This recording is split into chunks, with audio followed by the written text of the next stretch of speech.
Guadalcanal, outubro de 1943. O tenente Hiroshi Nakamura ajustou seus óculos de voo enquanto seu Zero subia informação sobre as Ilhas Salomão. 5 anos pilotando pela Marinha Imperial. 87 missões de combate. Um as com 11 vitórias confirmadas. Abaixo dele, a selva verde escura se estendia até o horizonte azul do Pacífico. Outro dia, outro patrulha. A rotina estava se tornando diferente. Seu rádio crepitou. Atenção, formação. Contatos inimigos. 2, não.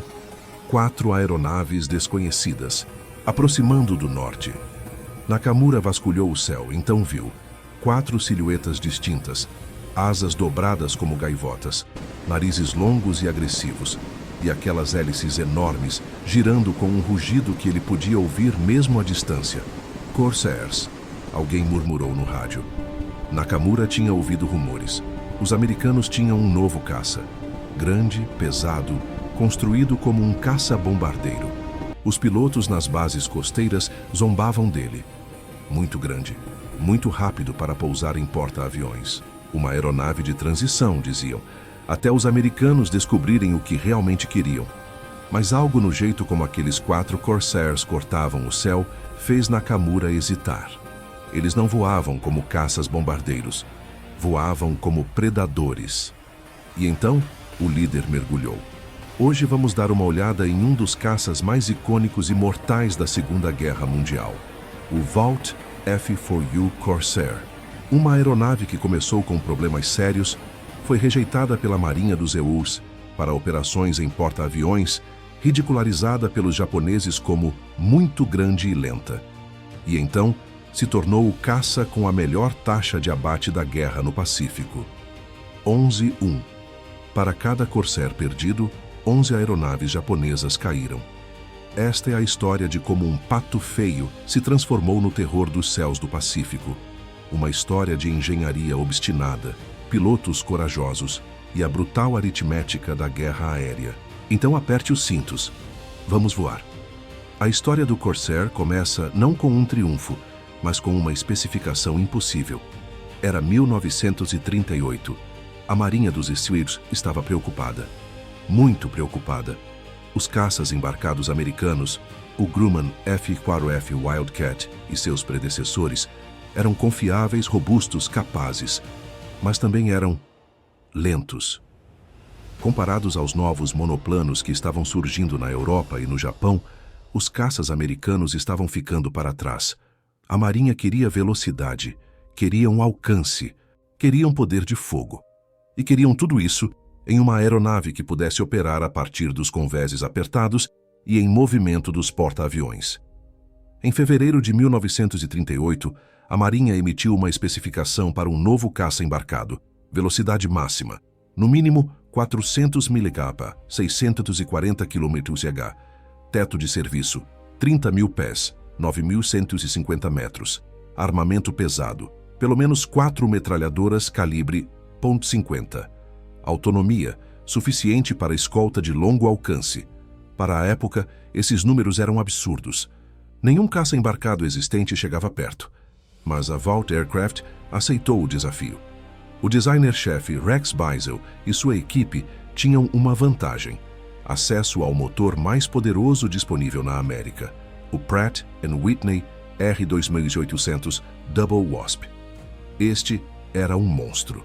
Um radial de 18 cilindros refrigerado a ar, deslocando 45,9 litros e produzindo impressionantes 2.000 cavalos de potência na decolagem.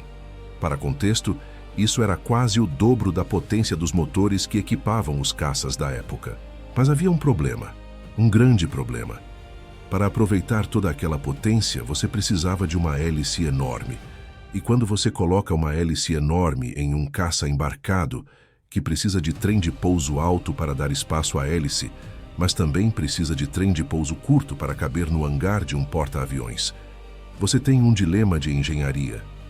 A solução da Vought foi brilhante e problemática ao mesmo tempo. Eles criaram a asa dobrada invertida, aquela forma característica de gaivota que se tornou a assinatura visual do Corsair. A asa se dobrava para baixo a partir da raiz, criando um ponto baixo, onde o trem de pouso principal poderia ser fixado.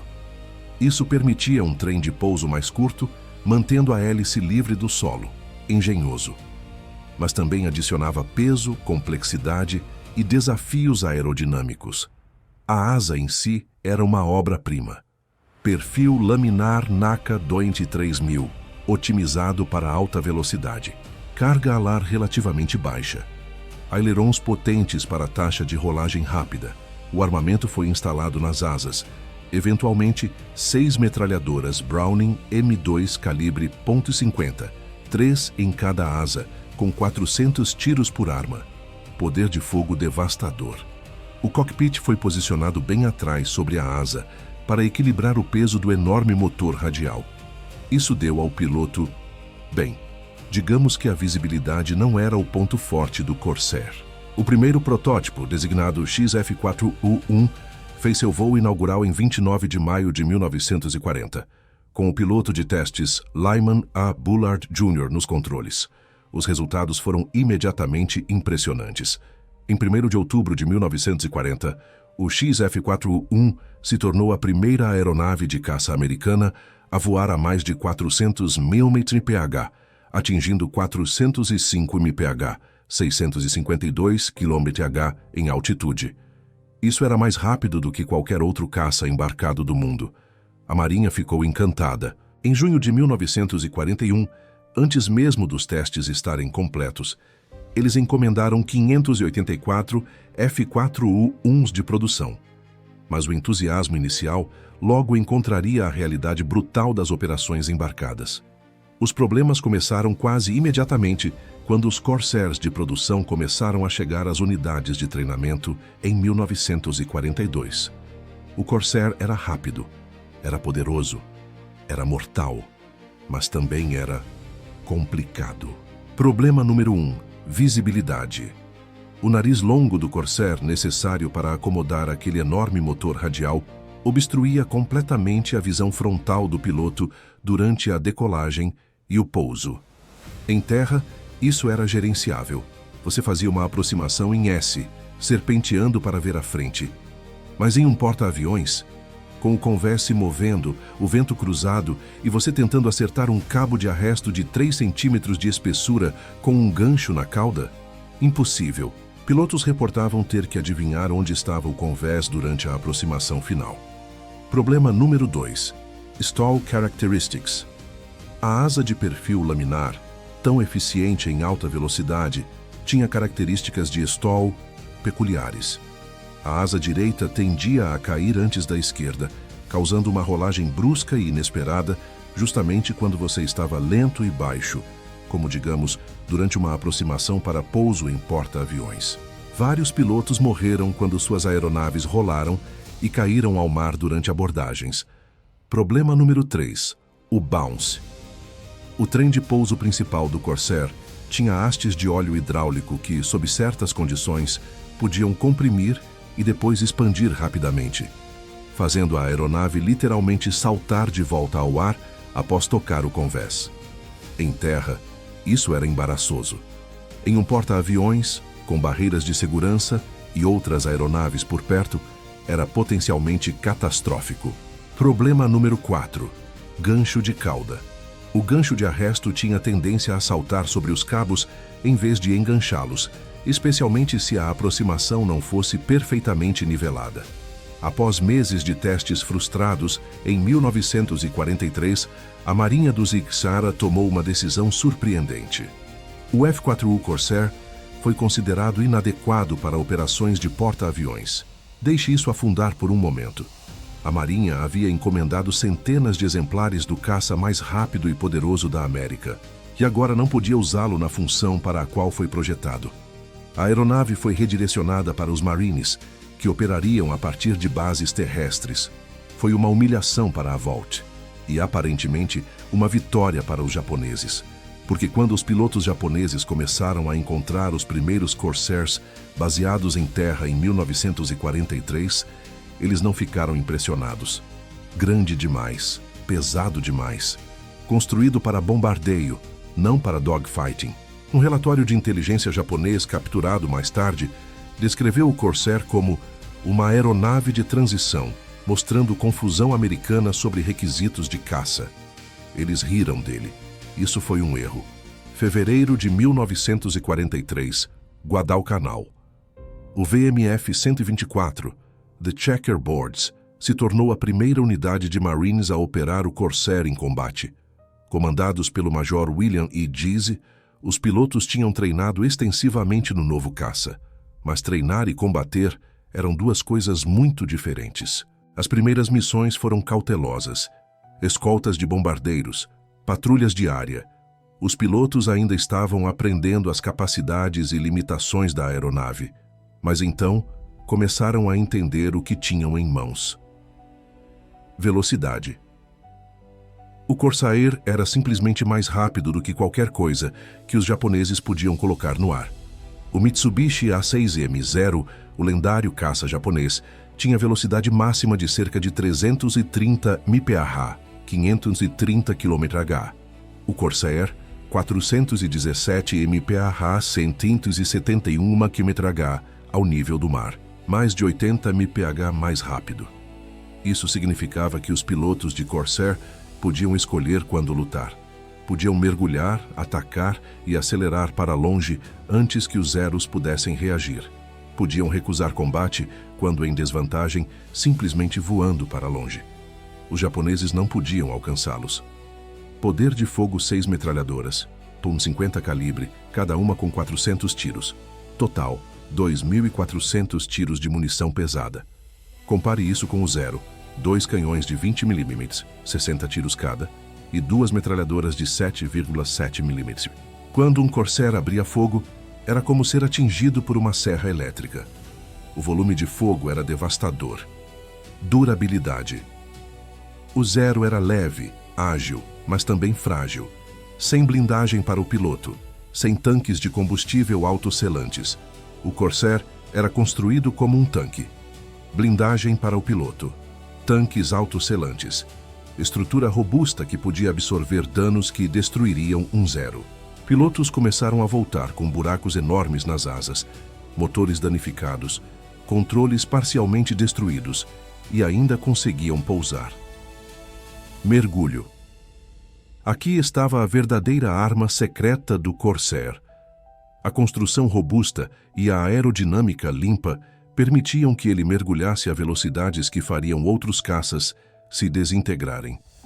Os pilotos descobriram que podiam mergulhar a mais de 500 mph, velocidades onde os controles de um Zero começariam a congelar ou a aeronave começaria a se desfazer. As táticas rapidamente se desenvolveram. Boom and Zoom mantenha a altitude. Localize o inimigo abaixo, mergulhe em alta velocidade, faça uma única passagem de tiro, acelere para longe e suba de volta. Nunca, jamais, tente girar com um Zero em baixa velocidade. E funcionou. As taxas de abate começaram a subir, drasticamente. Em abril de 1943, o VMF-124 reivindicou 68 vitórias aéreas com apenas 11 Corsairs perdidos, uma taxa de 6,1. Outros esquadrões rapidamente seguiram, o VMF-121, o VMF-122, cada um desenvolvendo e refinando as táticas. Os japoneses começaram a perceber que haviam subestimado gravemente aquele caça-bombardeiro pesado e lento. Mas até agora, os Corsairs operavam apenas de bases terrestres. A questão permanecia: ele poderia operar de porta-aviões? A Royal Navy britânica disse que sim. Enquanto a Marinha dos Issei Mine rejeitava o Corsair para operações embarcadas, os britânicos estavam desesperados por caças modernos. A Fleet Air Arm da Royal Navy operava principalmente Fairey Fulmars e Grumman Martlets, a versão britânica do Wildcat, aeronaves competentes, mas ultrapassadas. Quando os britânicos receberam Corsairs através do programa Lend-Lease em 1943, eles imediatamente começaram a trabalhar nos problemas de operações embarcadas e, sendo britânicos, resolveram tudo com engenhosidade prática e uma boa dose de teimosia.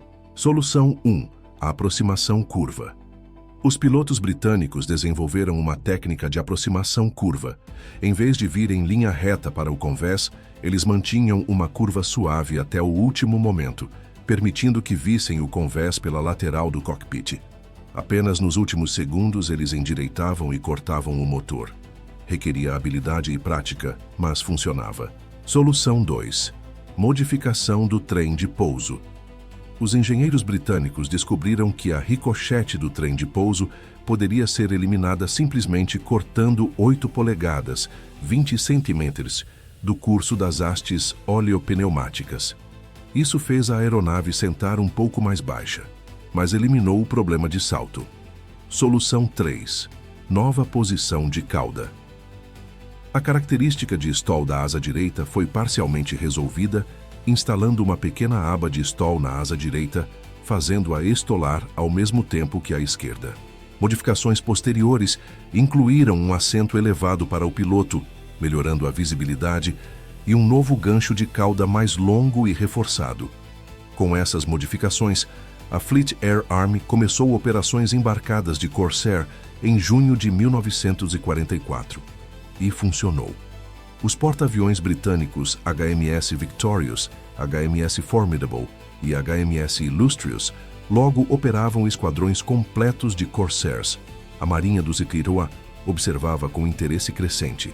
Se os britânicos podiam fazer funcionar, em abril de 1944, a Marinha dos Emiura finalmente certificou o F-4U-1D para operações embarcadas, incorporando muitas das modificações britânicas. O Corsair finalmente faria o trabalho para o qual foi projetado. Mas até agora, ele já havia provado seu valor de outra forma. À medida que 1943 se transformava em 1944 e 1944 em 1945, o Corsair se tornava sinônimo de supremacia aérea americana no Pacífico. E alguns pilotos se tornaram lendários.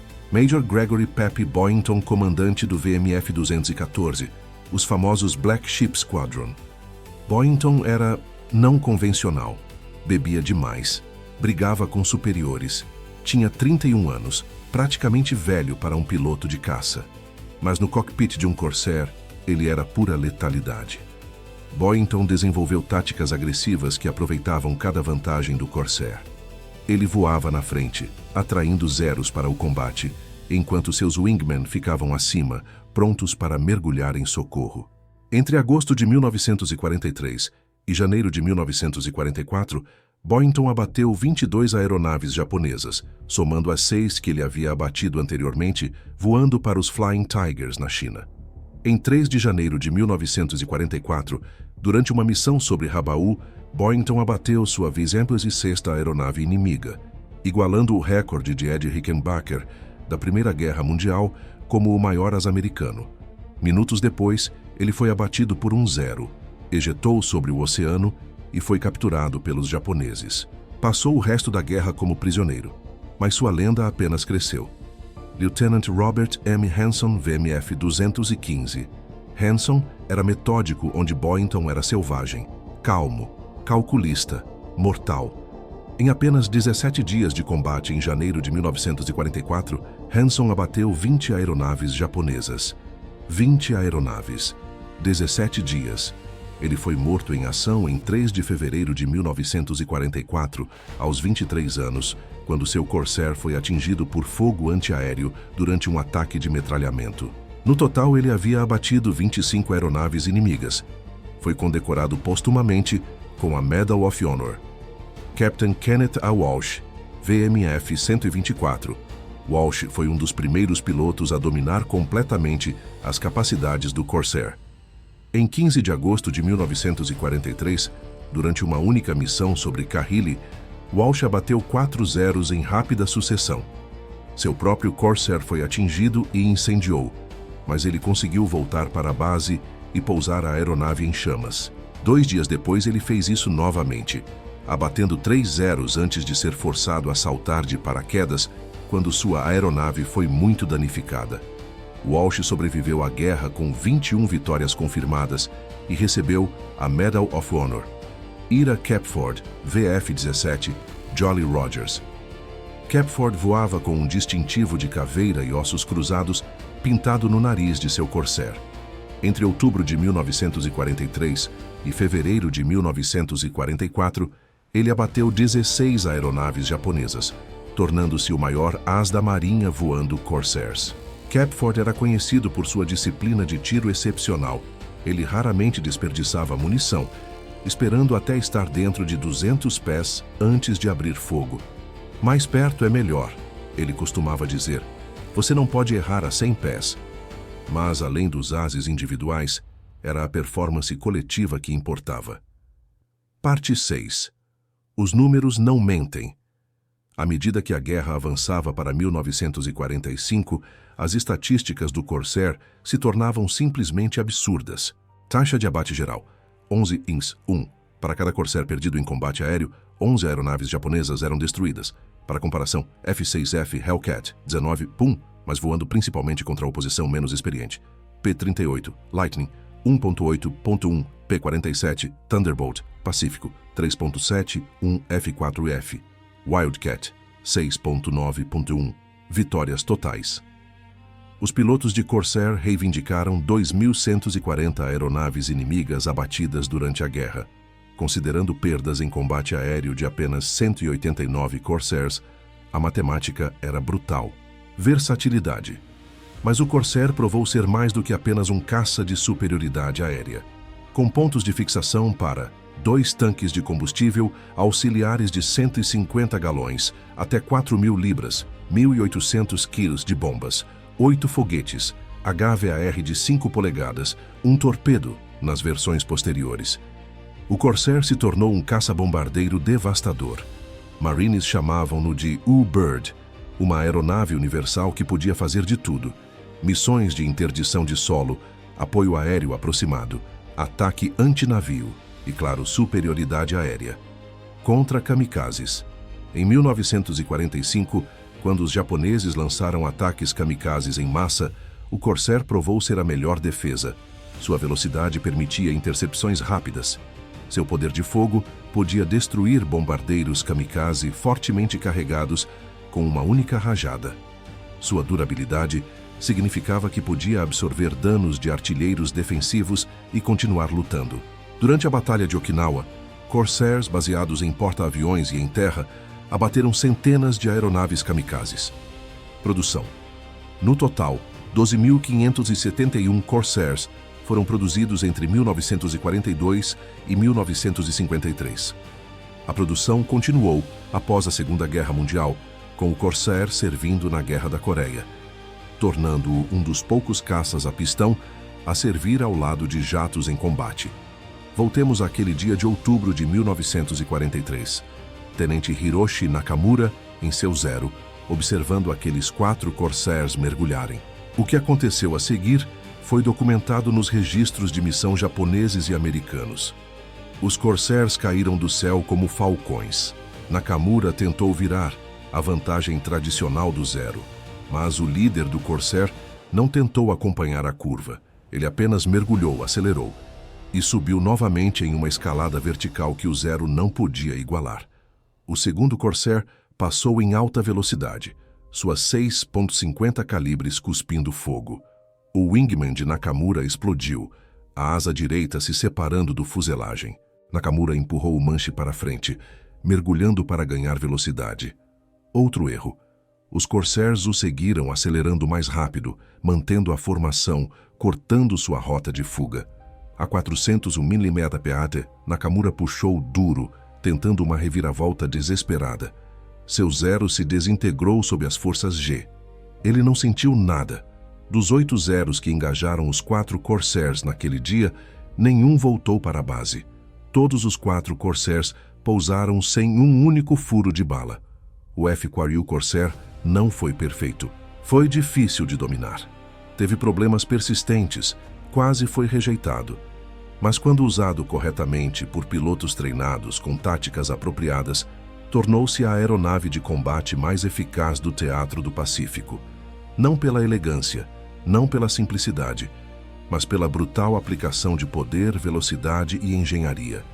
Os japoneses riram do Corsair quando o viram pela primeira vez.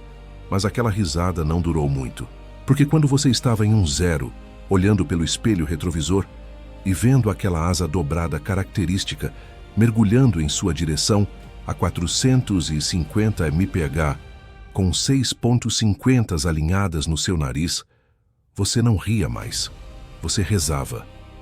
O Corsair serviu com distinção não apenas na Segunda Guerra Mundial, mas também na Coreia e em várias forças aéreas ao redor do mundo até a década de 1960.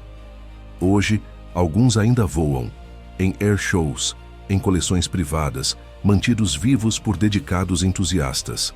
E quando você vê um Corsair rugindo pelo céu, aquele inconfundível ronco do R2800, aquelas asas dobradas cortando o ar, você entende por quê. Porque esta não era apenas uma aeronave, era uma declaração de engenharia, de determinação, de poder, uma resposta a todos que disseram que não poderia ser feito, e uma sentença de morte para todos que ousaram desafiá-la. Como sempre, muito obrigado a todos por assistirem. E um grande agradecimento, claro, aos apoiadores do Patreon e membros do YouTube que ajudam a manter este canal funcionando. Se você gostou deste vídeo, considere dar um like e se inscrever. Esse tipo de apoio ajuda o algoritmo a promover conteúdo histórico de qualidade. E se você tem sugestões para futuros vídeos sobre aeronaves da Segunda Guerra Mundial, deixe nos comentários abaixo. Até a próxima vez. Bons voos!